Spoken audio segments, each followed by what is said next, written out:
Morning Facebookers. Going to do another little video today on 6 steps to better health. Just a short video, just to cover some topics. After the last video, I got a number of messages, people asking me for different topics, different issues, different problems. So I've a list now of stuff that I can get through videos with you. At the end of today, I'm going to send you on a link as well for you to follow on. It's going to be a follow on to what we're going to talk about today. So 6 simple steps towards better health. Step 1, we have air. So everything that you're breathing, has to go in through you, has to go through the lungs, through the liver, and any sort of toxins has to be processed and expelled through the body. So when we talk about air, we're looking at, obviously, most common one is going to be smoke for people. Not whether you're a smoker, but secondhand smoke. In your own environment, in your own home, in your own car. You're trying to reduce any sort of that. Location, so when we talk about location or environment, we're talking about where you work, where you live. Do you live on a first floor apartment by the main road, where there's trucks going by? Probably not ideal to leave the windows open on the main hours where you're going to have lots of traffic going by. In work, do you work with different machineries or different jobs, even things like carpentry or metal work? Are you wearing dust masks? Always be careful of what you're actually inhaling. There was a very common one came across with firemen, was using glass cutters. So in the fire brigade, when, say, if they're cutting people out of cars, sometimes they have to actually cut the windscreen, and the dust particles from that are like extremely fine. But they found it caused a lot of respiratory problems for firefighters who weren't wearing dust masks. And the other one under air is plants. There's tons of plants. You won't have to look too far on Google if you Google specific plants for a home. Depending on, again, where you live, what your common toxins are in your own environment, whether you have pets, there's all different plants that actually will benefit and purify the air in your home. Second up, we have water. Water has always been a big issue for me, especially living here in Ireland. We have, one of the highest percentage of fluoridated water in the whole of the EU and nearly almost worldwide. So tap water in Ireland, massive problems. You're looking at fluoride being a big one, but also different heavy metals. Really common problems with Irish women at the moment, obviously, is thyroid problems.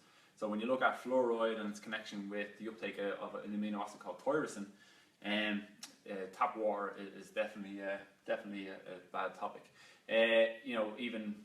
This has been brought up in the Dáil about the fluoride in the water a number of times, but every time it's been brought up, it's been just shut down, and they're happy to leave the fluoride in the water. Even though if you actually research it, there's very few EU countries now that would actually still fluoridate their tap water. And the whole water system in the Dáil is all filtrated as well. So bring us on to filter your water. Even if it's as simple as some sort of Brix filter, it's a start. I always recommend people go for the reverse osmosis. So reverse osmosis is going to strip your water of everything. And people often talk about, but you're stripping it of some of the good stuff as well.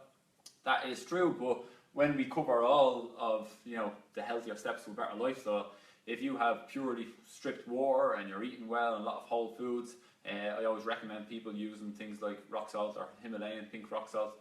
But when it's all part of a bigger picture and a balanced diet, it all falls into place. So reverse osmosis for your sink at home, basically it will cost you about €200, but it's a whole system that fits underneath the sink. And there's the one I have now is 5 filters. You can also get a 6-stage, a 6-filter one now as well.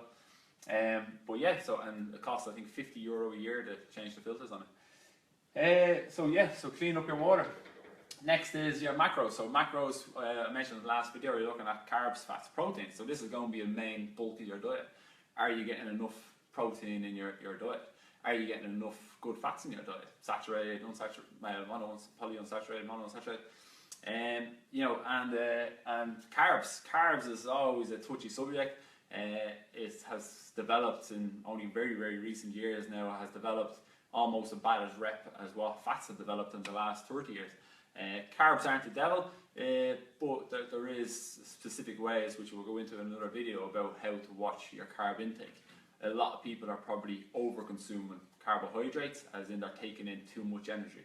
It's not that apples are bad for you, it's not that sorry for cursing, it's not that white potatoes are bad for you, but it's the bigger picture. How much overall energy or how much overall carbohydrates are we consuming is where a lot of people fall down, and they don't realise how they're over consuming it. With the fats, fats are starting to come back into the good books again these days. A lot more people are looking after themselves with eggs and coconut oil and olive oil, and going back to the Kerrygold butter, snacking on nuts. Again, fats is great, wonderful that people are taking in more, but again, be careful. We only need a certain amount. You only need just enough fats. Again, we'll go into this in another video or across another email.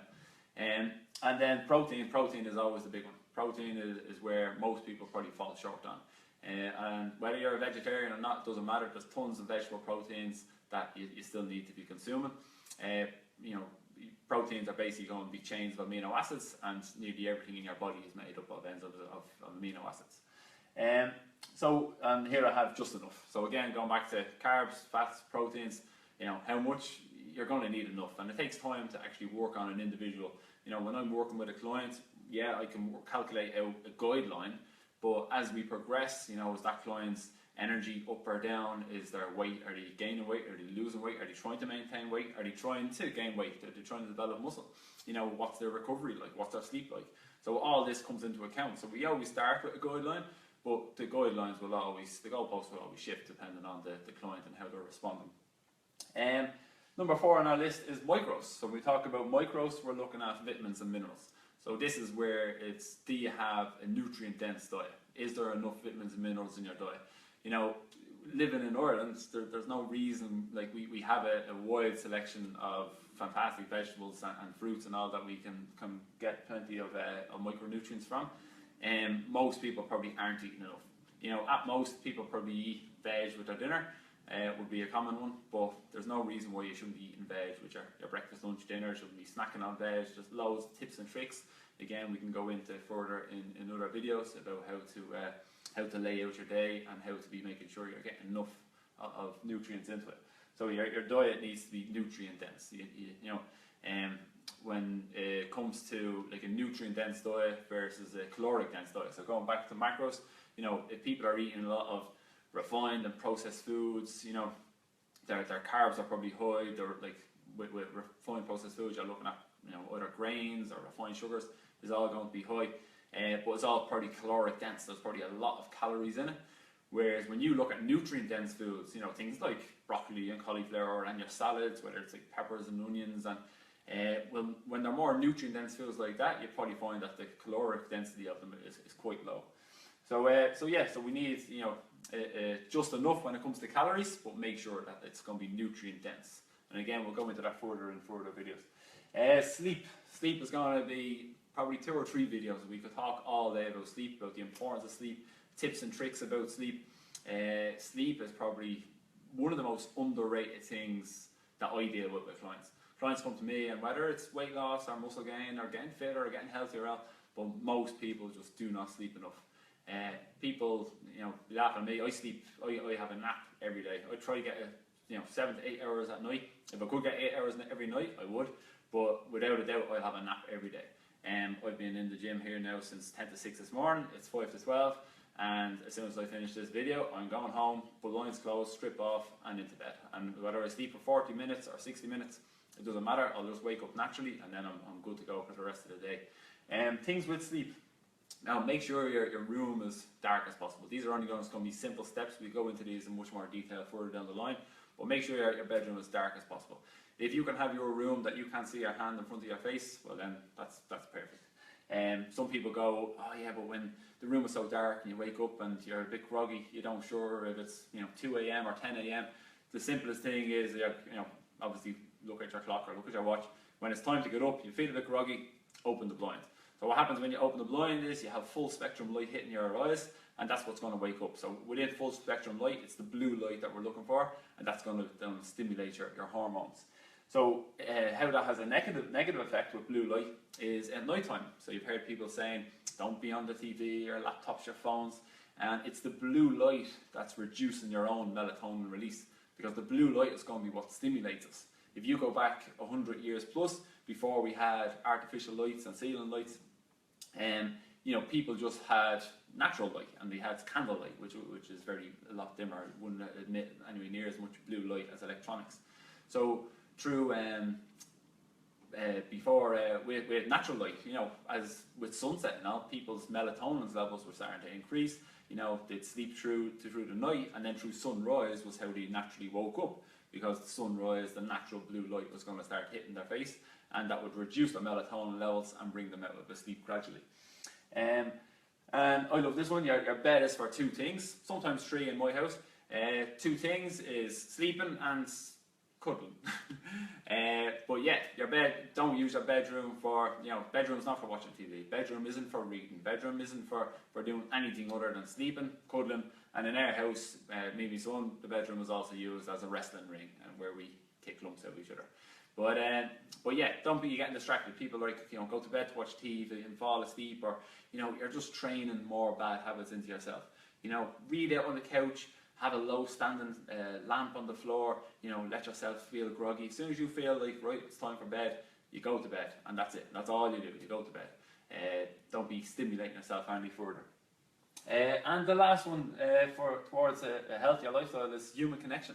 So humans are social creatures. We need people around us. We no matter what we or I think of ourselves, we're not an island. We do need other people. We need support groups. We need touch. So oxytocin is a fantastic hormone. That's going to pick us up. And one of the best ways to get oxytocin is to touch. I hug everybody. Male and female. Some blokes are a little bit put off first, but you get used to it. I give everyone a hug. I'll always shake people's hands. It's good to touch. So make sure anyone in your life, whether it's parents and siblings or sons and daughters, friends, just touch, hug. Not in a weird way. You know what I mean. And this is just a nice point at the end, is that it mightn't be you that needs the touch. You could hug someone today, and you might have no effect on you, but you don't know what effect that has on that person. You might be the only touch that they get in the day. So 6 steps to better health. This is a very broad topics. We're going to go into these in more details in further videos and further emails. I'm going away on holidays tomorrow for 3 weeks. I'll be having loads of sun. I'm not sure about Wi-Fi, so I don't know what videos I'll be doing.